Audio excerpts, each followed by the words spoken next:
Assalamualaikum warahmatullahi wabarakatuh. Halo teman-teman, saya Berliana Nurgita Hanafi dari Fakultas Ilmu Kesehatan Universitas Dr. Sutomo. Hari ini saya akan menjelaskan atau mereview kembali tentang mata kuliah Personality Development yang saya dapatkan di Prodi Kebidanan semester 1 yang diampu oleh Bapak Ahmad Khairon. Nah, untuk mata kuliah yang saya dapatkan, ini saya mempelajari tentang profil dan kepribadian nakes atau tenaga kesehatan yang profesional. Di sini saya dijelaskan apa sih bagaimana profil dan kepribadian seorang nakes profesional itu seperti apa.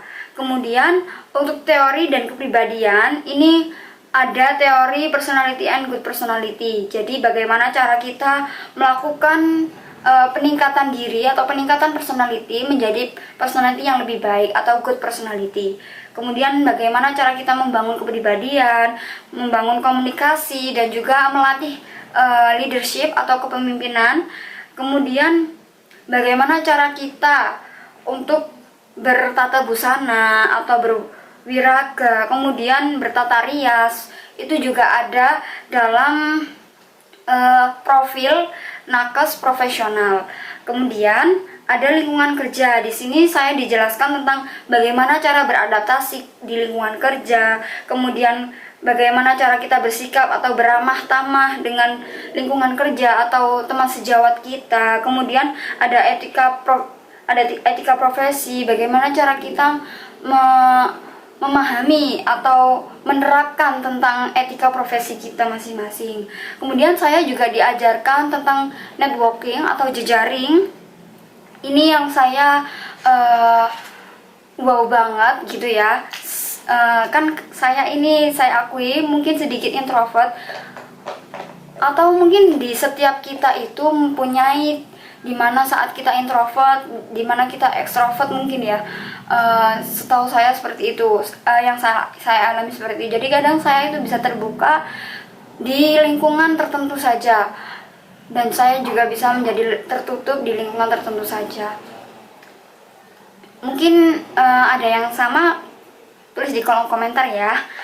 Kemudian manfaat yang saya dapatkan dari mata kuliah ini yaitu di setiap pertemuan saya selalu melakukan evaluasi diri. Jadi ternyata kepribadian saya ini ada yang kurang, jadi saya harus melakukan bagaimana seperti itu. Di setiap mata kuliah, di setiap pertemuan beliau selalu ada evaluasi, kemudian ada pertanyaan-pertanyaan seperti itu yang saya sampaikan ke bapaknya untuk memperbaiki diri saya sendiri.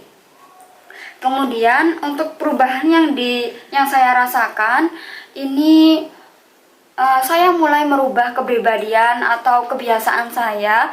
Misalkan cuci tangan sebelum makan, itu biasanya kan saya merasa tangan saya sudah bersih, jadi saya ya langsung makan. Nah, sebenarnya harusnya itu kita cuci tangan terlebih dahulu, kemudian baru kita makan. Banyak perubahan-perubahan kecil yang saya ubah dengan mindset saya yang terbuka ya, mindset saya yang mulai terbuka karena adanya mata kuliah ini. Kemudian menyapa dahulu, biasanya saya jarang menyapa terlebih dahulu. Kemudian mudah senyum atau sering senyum, itu saya mulai belajar sedikit demi sedikit untuk melakukan itu. Kemudian untuk menanyakan apa yang tidak tahu tanpa ragu-ragu. Nah, mungkin kita bisa saja ya bertanya dengan ada rasa ragu-ragu, apakah saya pantas untuk bertanya seperti ini atau seperti itu. Nah, ini mungkin saya juga mengalami itu ya. Beliau mengatakan, tanya saja apapun yang kalian bingungkan atau apa yang kalian ingin tahu gitu ya. Bisa jadi ini itu mewakili rasa bingung atau pertanyaan yang ingin disampaikan kepada teman-teman juga kepada guru atau dosen. Nah, di mata kuliah ini itu juga ada sedikit tes gitu, seperti tes tentang kepribadianmu itu apakah sudah termasuk good attitude atau belum. Nah, di sini itu juga ada seperti itu, ada tes-tesnya, walaupun nggak banyak ya, maksudnya nggak kayak yang di tes psikolog itu kan biasanya panjang, soalnya banyak. Nah, ini dirangkum sama beliau dan juga dijelaskan seperti itu. Kemudian beliau juga sering sharing atau bercerita tentang pengalaman-pengalaman hidup beliau. Jadi di situ saya merasa terinspirasi atau merasa wah iya ya, berarti emang ada up and down di setiap orang. Nah, ada lagi yang saya ingat. Jadi beliau pernah berkata, setiap orang jadikanlah guru.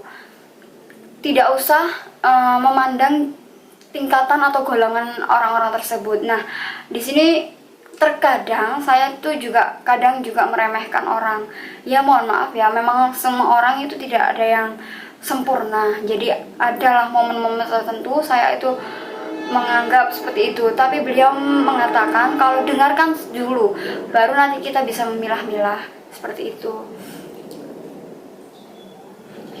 Ya betul seperti itu. Kemudian beliau juga sering memberikan kata-kata yang oh ini bisa jadi motivasi, jadi saya tulis seperti itu. Banyak, tapi ini mencar-mencar ya.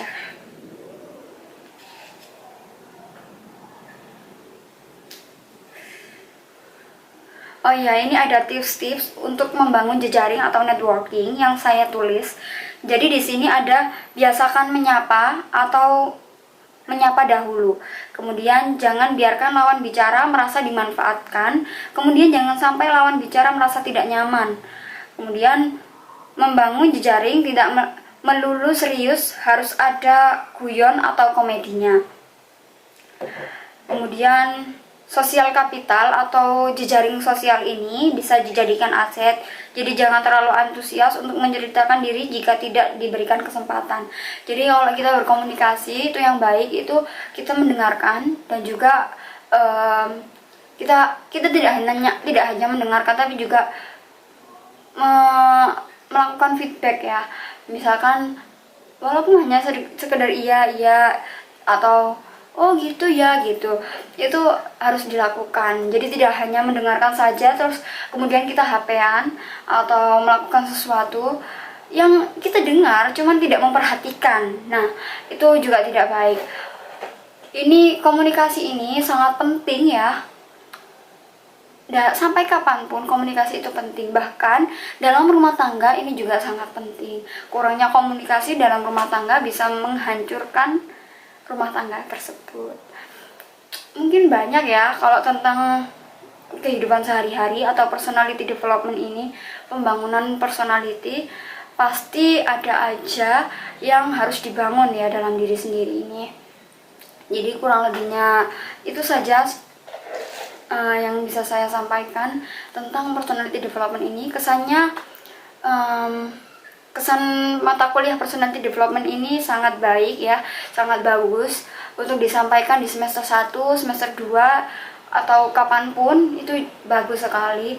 Bisa dari mata kuliah seperti ini atau juga dari kehidupan sehari-hari. Jadi kita harus memandang semua yang terjadi ini dengan perspektif atau sudut pandang yang positif. Jangan melulu memandang suatu kejadian itu dengan perspektif yang negatif. Seperti itu. Banyak yang beliau sampaikan, cuman untuk durasi cukup sampai di sini. Saya Beliana Regita Hanafi. Wassalamualaikum warahmatullahi wabarakatuh.